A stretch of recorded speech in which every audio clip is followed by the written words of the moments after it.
Greetings, everybody. That's some old, no, it's copyright free. It's that old original theremin music by the guy who came up with it. Fun fact, theremins were used as a way of transmitting spy code. They're still cool, though. Yep, it was all a Soviet plot. Sometimes reality is weirder than anything anybody could make up. So, but for all the people out there who love electronic instruments, that one was for you. As we continue reading with Grandma.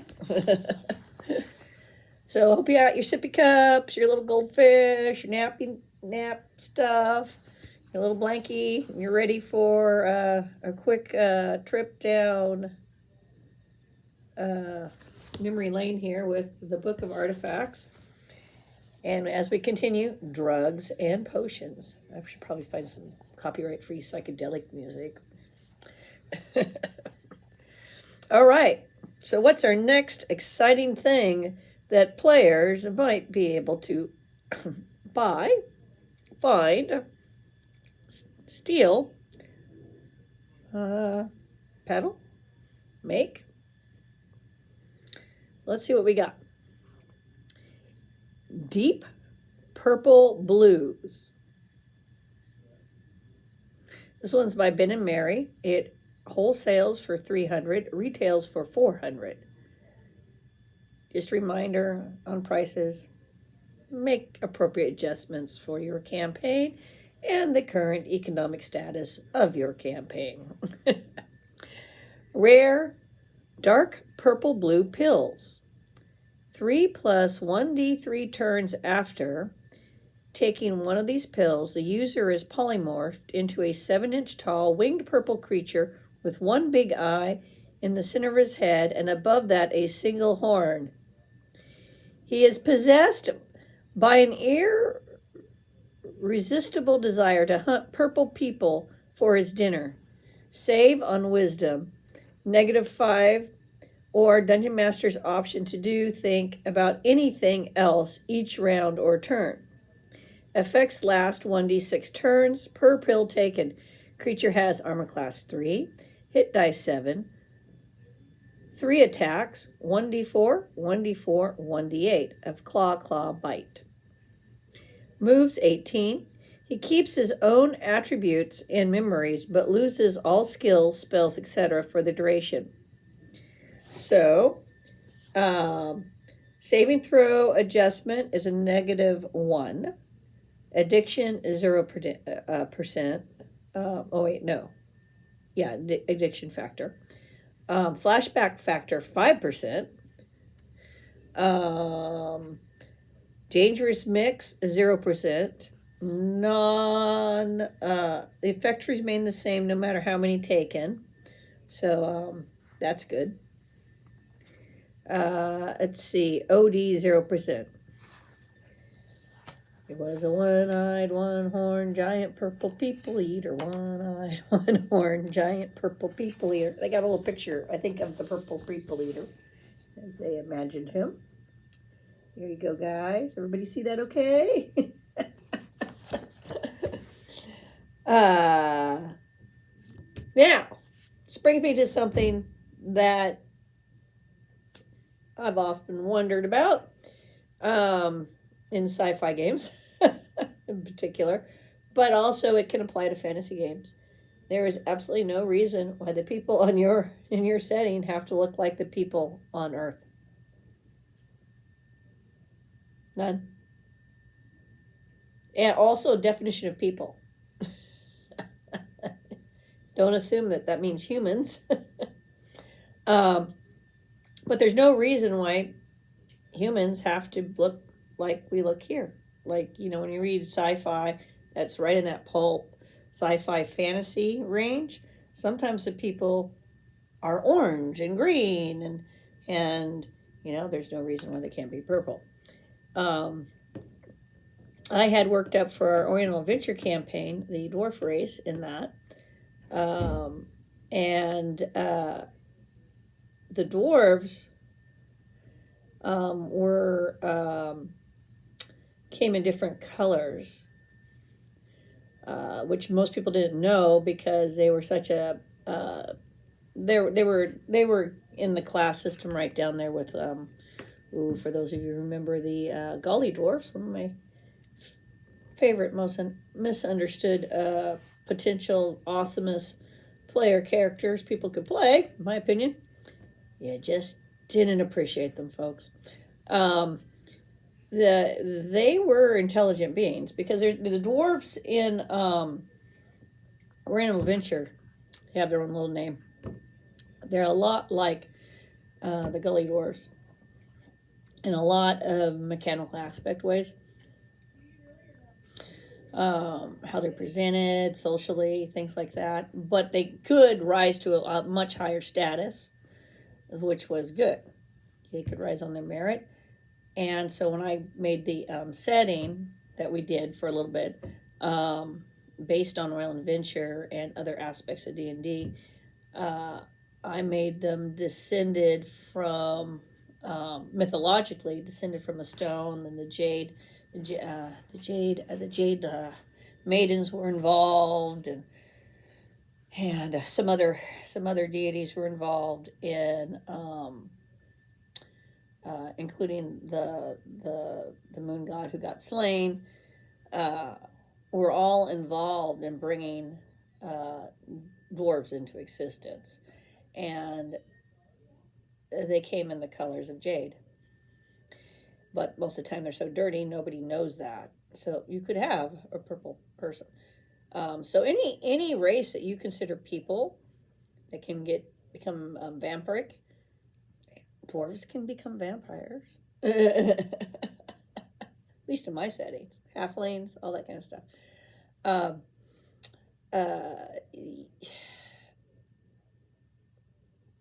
Yeah, if you have purple people on your planet, and somebody turns into the one-horned flying purple people eater, that could be a problem. But that's awesome. I love it. A little mirth, right? So then we have a quote. Bit of a disappointment, actually. Thought I was really unusual specimen for my zoo until the drug wore off. Of course, it would have been something of a problem to feed properly. Graf, DZGN, Pulaski. And I end up in a zoo until it wears off. That would be awesome, too. How do you do 1d3?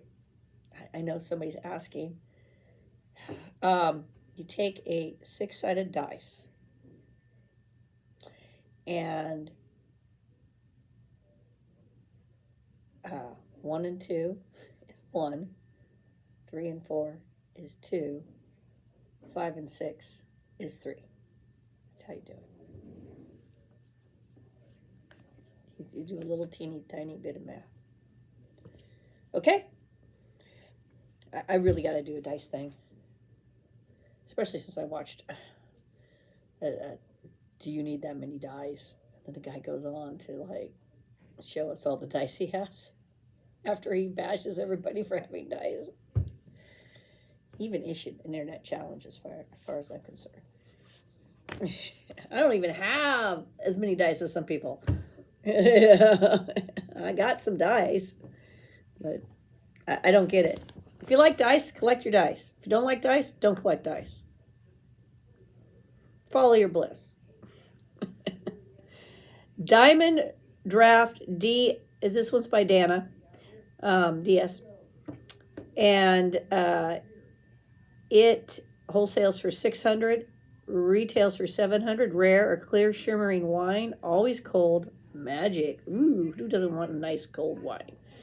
This is the favorite drink of the frost giants. It is so powerful that one cupful will cause a grown man to sleep for 12 hours or 1d3 days.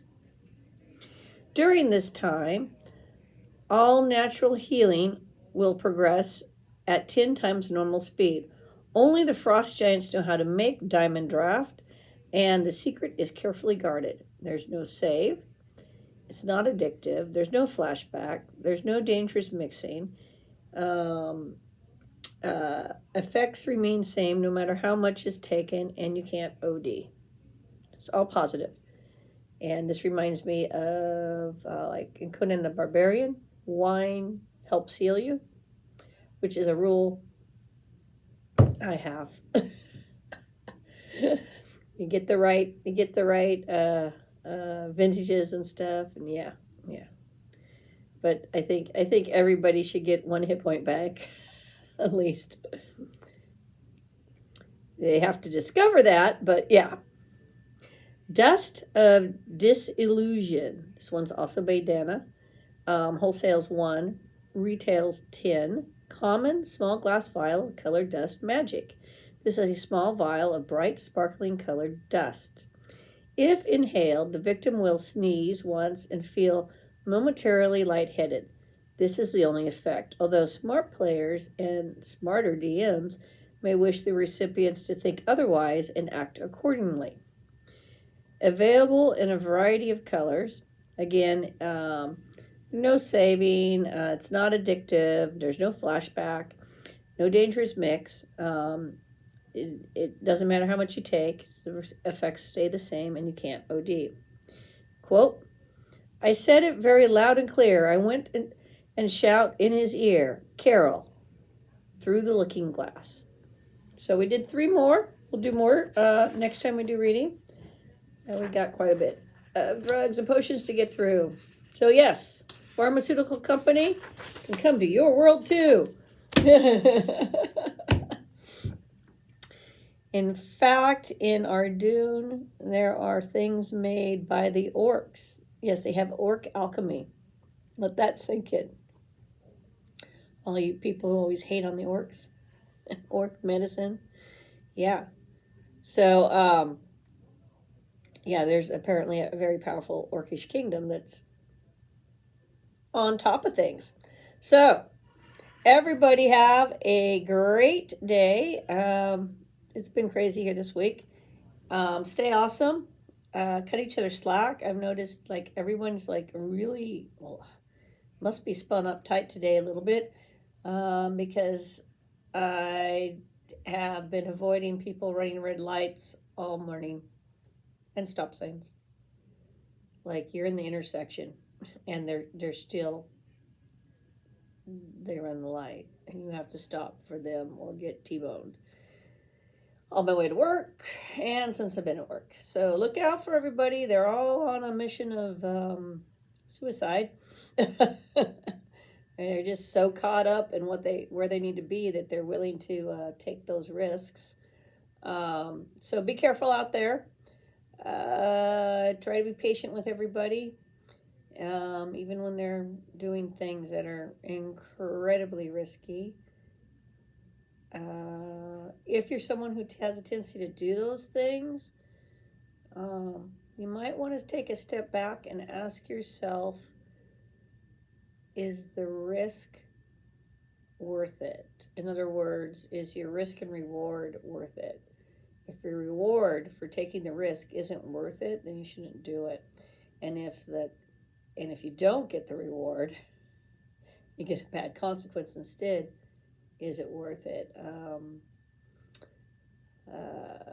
We've all seen the YouTube videos where, or news stories where somebody did something, and there's no way that they ever thought that they would be getting arrested for, and they're sober.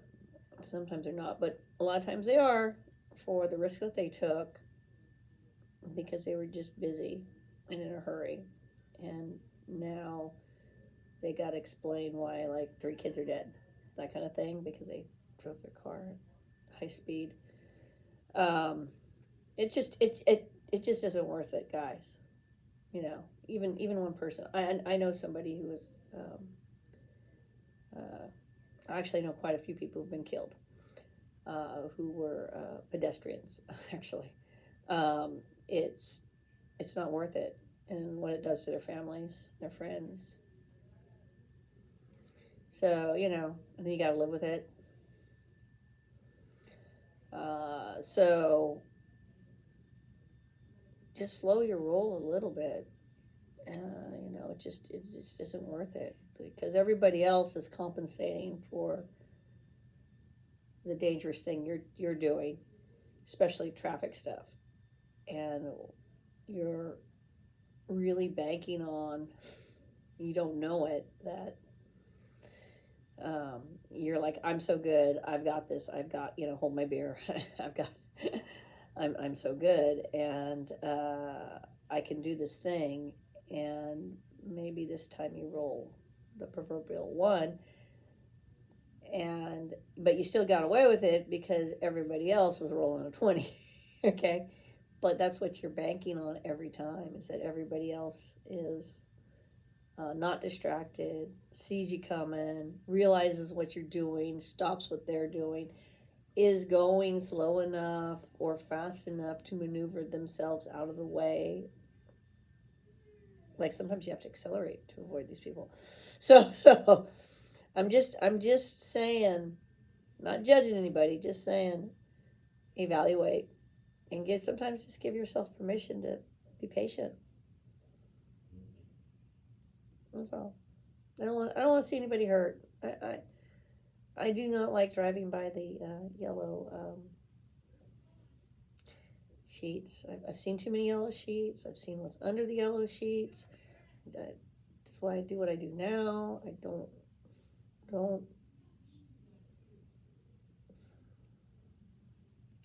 I just worry about y'all. Be safe, okay? I know it's frustrating, especially when you're hitting every red light. I know.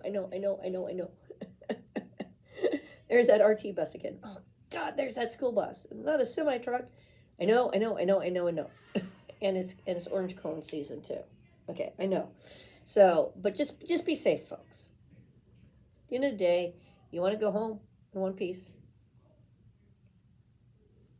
I know that, and you don't want your car totaled. I know that too. So just think about it. That's just a little friend advice. Slow your roll for your own sake, if nothing else. And have a great day. Just be safe. Lots of love, all that good stuff. Like, subscribe, comment. Take it easy, everybody. If you're going whitewater rafting sometime this summer, remember, paddle or die. Paddle. and this, you can't. Yeah, I got to get another one of these out and put this one up for a while. You can't get this one anymore. I should get some more made. It's from the 80s. Maybe, yeah, I think so. I think that's how old this shirt is. Anyway, everybody, have a great day. Okay, seriously. And we'll do more drugs and potions to mess with the players. Tomorrow, hopefully I'll get another one in today. Not today, but tomorrow. You know what I'm saying? All right, bye. Peace out.